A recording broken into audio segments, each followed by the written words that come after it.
everybody, I'm Mel Byron. And I am Judith Barris. Together we are The Gym Bags. Yeah. I know, and look at us in the same place. Sat side by side. Sat side by side. Do you want to tell them, Judith, where we are? Well, we're in St Ives, Cambridgeshire. We are actually in the leisure centre.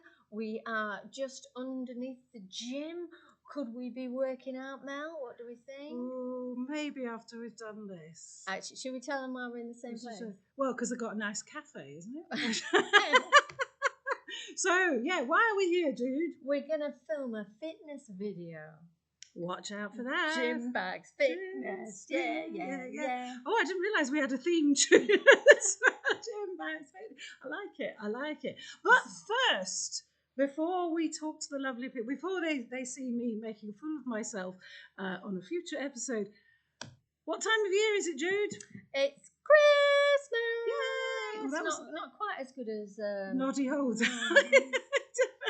You're probably not making as much money from doing that as he is. If only. If only. So, Christmas. What do we know about Christmas, Jude? Well, everybody overindulges, don't they? And then they're so guilt-ridden in January, and it's all so stressful. It's just a food fest, isn't it? Yes, it's a food fest. But does it need to be a food fest? Well, I don't know. I was watching an advert the other day. I can't remember which supermarket it was for. Was it Tesco? Sorry, I shouldn't be naming. Other supermarkets are available. Other supermarkets are available. But it was like they were showing festive party food, right?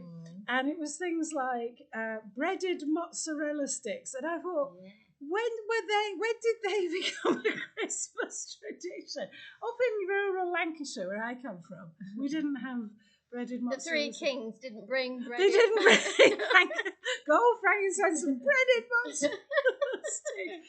So it just feels like we're eating a lot of food. Not any of it is healthy, or am I missing something? Well, I think, it's just an excuse to overindulge, isn't it? And people...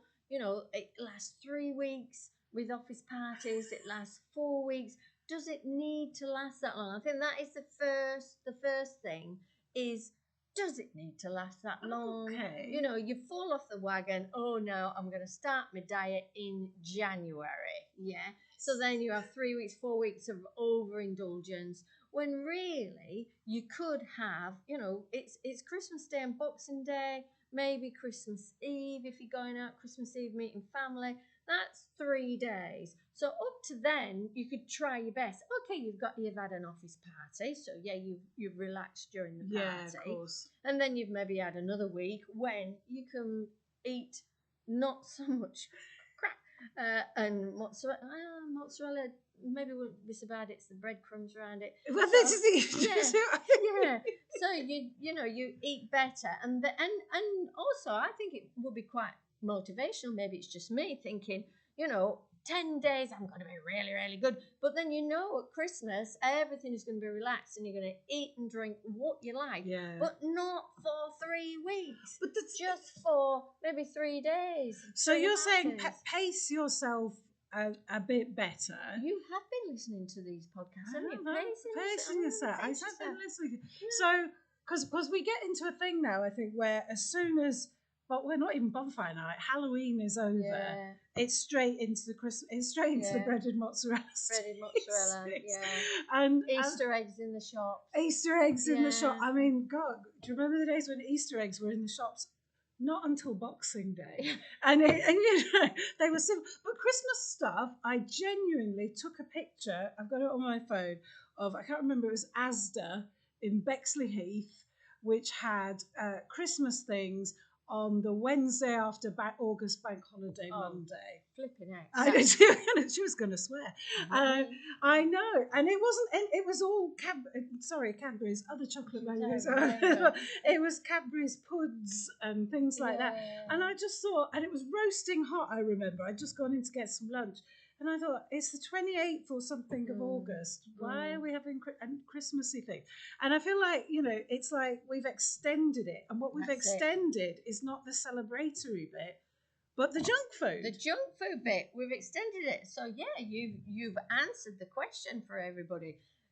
pace yourself, bring it in, or do it in bits. If you've got your office party or you're meeting family in advance, and then be good for the next week. Good. I hate to say good and bad, but you know what I mean. We're not eating so much junk, and say it. You can use it as motivation. We're gonna eat less junk until Christmas Eve, and then Christmas Day, whatever. Boxing Day. Again, if you're meeting family or if you just sat in front of the telly watching one of your lovely black and white films that you love so much with your feet up, eating that last bit of selection box, but then we're back on it. Right. So I think that is the first tip. But here's interesting, because you're talking about Christmas Eve, Christmas Day, Boxing Day. Who is it in the family who usually does all the cooking? So is in the kitchen, surrounded by temptation. It's usually us, isn't it? It's us girls. The women, the women. And it's a stressful time for everybody, but especially for women. So I think it's good to give yourself some TLC, a bit of stress relief. And if that is doing a little bit of movement and exercise, if that's going out for a walk, maybe without the family, if they're getting around your last nerve. Get away. Get away, girls. Just going to the shop, I've forgotten the stuffing. And you walk 3 miles to the nearest, perhaps that's a good excuse. Yeah. But so we need a bit of TLC because stress builds. So as we're climbing up that stress curve, do something to bring yourself down. And that something shouldn't be eating junk food or alcohol. Well, there's our other Christmas friend.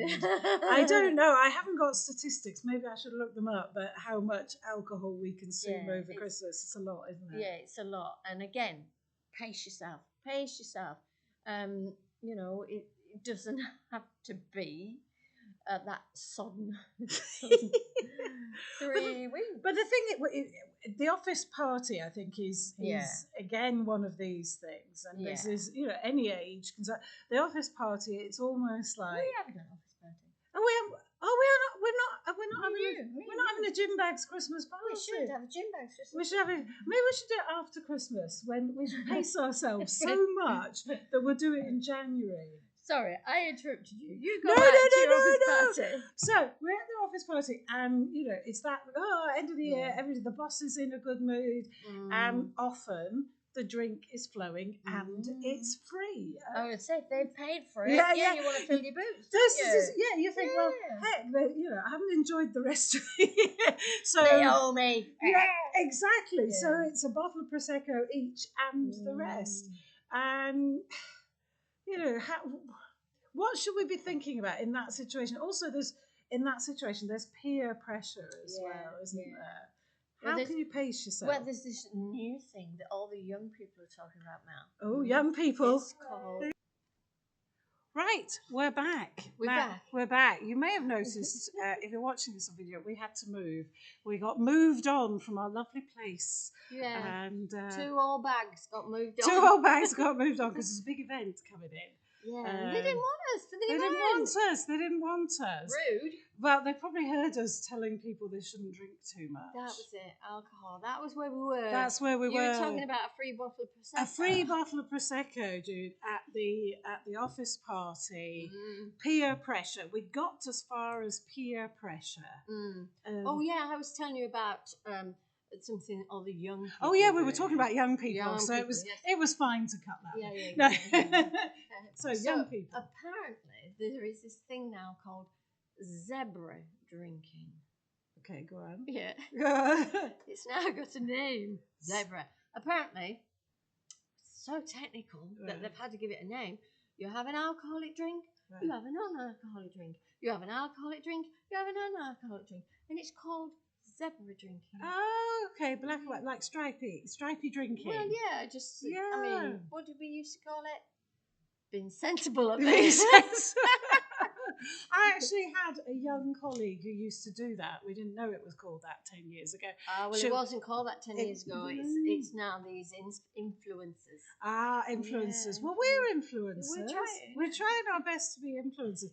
Yeah. But and does that, from the point of view of your body absorption, does that help? Slow it down, and keep you hydrated, because that's the problem. One of the problems about alcohol is it dehydrates you. So if you're putting a drink in between that's going to keep you hydrated, you're less chance of having a hangover, feeling crap the next day, and you won't get so crazily drunk. That's the theory. So in terms of the soft drinks that we should be drinking in between the Prosecco, is it just water, or? Well, it would be good if it was just water, ideally, but obviously there are lots of non-alcoholic drinks available now. Even I'm not allowed to say, I'm out with brands, but there are lots of different brands available. Just be aware that some of them are full of sugar. If you can do water, sparkling water, that would be the best option. You might feel that's a bit boring. Put some fruit in it. I mean, you can do it when you're at home, but when you're out, then choose your non-alcoholic drink. Right. It depends what you're aiming for. I mean, we're not aiming for fat loss that night, are we? We just, everything has gone, and you don't care, so you're probably not bothered about if it's a sugary alcohol. Right. It's doing the job it needs to do that night. Yeah. And again, we're talking about surviving, so we're not being strict. We just want to survive to the end of Christmas and then New Year, when everybody will be back getting fit. Oh, okay. Apparently that's going to happen on January the 2nd. Is we're all going to go and get fit. I'm actually back on January 1st. We're going on holiday till the 31st, and the last time we did that, I made it a point of honour. I really wanted to be the only person in the gym at 8:30 on New Year's Day. And to my surprise, there were 2 people in there already when I got there. I'm surprised there wasn't more. Really? Yeah, at 8:30 on New Year's Day? Yeah, I used to run a gym, and Christmas Day, it was quite busy. Like you say, it was all the gentlemen that had got away from all the preparation. The wives had said, go from underneath my feet. And they were in the gym till 3, till they, could go home and fill the boots with Christmas pudding and turkey. Oh, not in that old turkey. Christmas pudding. Christmas pudding's fruit, isn't it? Yeah, it's fruit. Yeah, nothing wrong with Christmas pudding. Lots of fruit, and if you put nuts in, just be careful of the silver sixpence, because when you get to our age, Of course, we are old enough to remember sixpences and dentures. I've got a silver sixpence. Have you? I have got a silver sixpence. This is very much our target audience. We're reaching out to here with banter about sixpences. Yes. Don't, because they'll damage your teeth and your dentures, as Judith said. That's really interesting. Yeah, I suppose that. I mean, one of the reasons I like going to the gym, not that, as you can see, it's sculpted me in any way, shape, or form, it's actually a thing to do for me that my husband doesn't go to the gym, and it's a place. I'm going to the gym now. And then I'm just gone for an hour, and I'm just in my own little world, in my own little head. So on a stressful day like Christmas Day or whatever, I could totally understand why people would do that there. I mean, a lot of men, of course, the other place a lot of men are on Christmas is the pub. Because some pubs open just for lunchtime. And they are generally, because I've worked in pubs on Christmas Day, generally full of gentlemen. Because it's it's the women. We are, I know we've moved on in many ways gender-wise, but we are the ones doing the cooking, and we are the ones doing all the stressful stuff. Actually, I've got a confession to make. Go on, your husband does the cooking, doesn't he? On Christmas Day. He does the turkey on the barbecue. Because it's a barbie, moist. It's man cooking. Well, yes, but it's so moist then. Wow. Yeah, little cooking tip there for you folks. So what does he do? Go outside with his big coat on? And, and gets it all going, comes back, peels the potato. I mean, I'm still busy. I do the table, and I do the pudding, and I do the starter, and, I will help preparing the vegetables. But, turkey on the barbecue. And so let's thinking about since we're on the food thing. Turkey, is that a healthy? I don't eat meat. Is it a healthy meat? Is it a good meat? It's better than chicken because Okay. it's not pumped full of hormones Oh, or as okay. much. They do pump chickens full to plump them out. Yeah. And so turkey is a better option for than chicken. But you've got all your vegetables. The vegetables are so good for you. And often at Christmas we try out a few vegetables that we haven't tried before. That's true. And of course, Yeah. there's all the jokes about Brussels sprouts and everybody hates them. I love a Brussels You sprout. love a Brussels I sprout. love a Brussels sprout. How does your tummy feel about this? My tummy is not so keen on the Brussels sprout, but I love it. I love that slightly nutty, bitter flavour to them. Yeah, which a lot of people don't like. Yeah. And I've taken to roasting them of late, which is roast them with almonds and a bit of bacon, a bit of chocolate bacon. Okay. I don't Sorry, eat that's bacon. my husband. Yeah, I don't eat bacon, but I know I've seen a recipe where you smash them, you parboil them, smash them, and then roast them with a bit of like mozzarella or some cheese, and then you kind of crunch them. That's nice. That could even be a vegetarian starter, couldn't it? It could. Yeah. I personally, I don't eat meat, but I like Christmas dinner. If you gave me all the other bits and not the turkey, I'm a happy bunny. So you've got your Brussels, your carrots, your stuffing,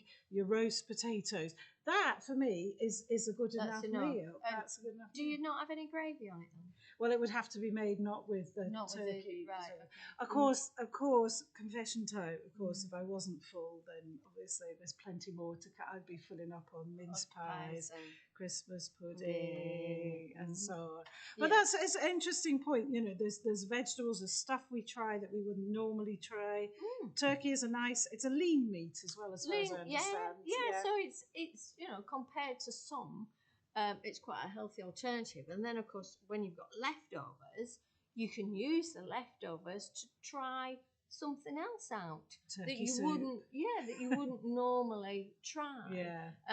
Getting towards a more healthy January. Yeah. Like I say, you can still be eating up those leftovers, but they would be quite healthy. It'd be better to eat leftover veg, even if it's cold. Why don't people eat cold veg? When parsnips have been roasted and then they're cold. Love a parsnip. So eat the cold veg, like you say, mush it all up into a stew. That is much better than getting back on the crap food trail. Which is easy to do, isn't it? And so if we've had this big indulgent meal. So then you've got a few days again eating better. Yeah. And then by New Year's Eve, maybe if you're going to a party or something where there'll be nibbles and whatnot. And would you recommend, because I know people talk about intermittent fasting, would you recommend a Boxing Day fast of some kind? The whole of Boxing Day? Well, I don't know. What would you, that Christmas dinner, if you go for a starter, turkey, vegetable, roast potatoes are very filling and obviously carb high.